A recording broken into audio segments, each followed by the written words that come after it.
on to a couple of supine poses here. So supine meaning laying down on the back.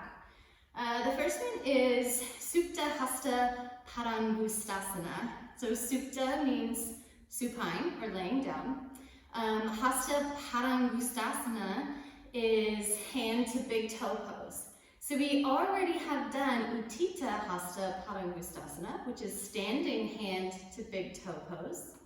And so now we do the same thing laying down.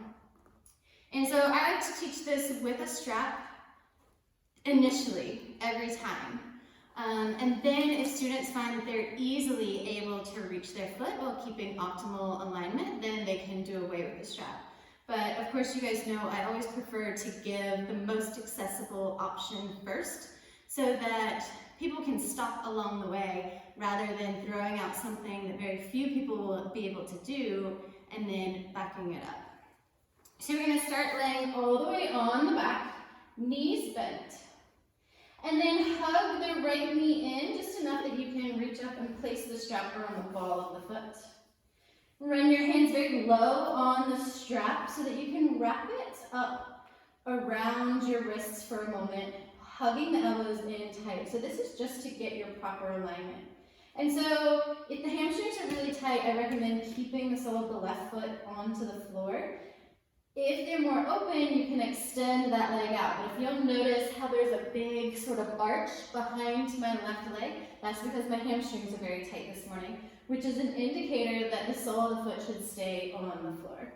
So once you've got that nice alignment, you can start to work the right hand up towards that right big toe and relax the left arm out to the side.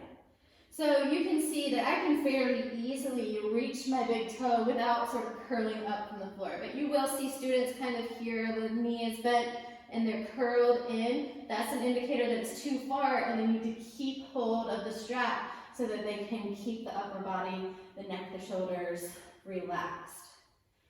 So Supta, Hasta, Padangusthasana. The next stage of this pose is to open that right leg out to the right. So a deep hamstring stretch here. And I'm keeping my leg really active. I'm pressing out through the sole of this right foot. And again, I could extend the left leg. Either way, you want to make sure that left hip is still moving down towards the floor and not rolling up and over, because then you're coming into a bit of unnecessary or undesirable spinal rotation. So of course, make sure that you do both sides. And be very careful when you're moving from one spot to another. Have them take a little bit of the tension out of their legs. So just slightly bending the knee so that you're not at full extension and under load as you're moving one way or the other. So Supta, Hasta, Padangusthasana, reclined hand to big toe pose.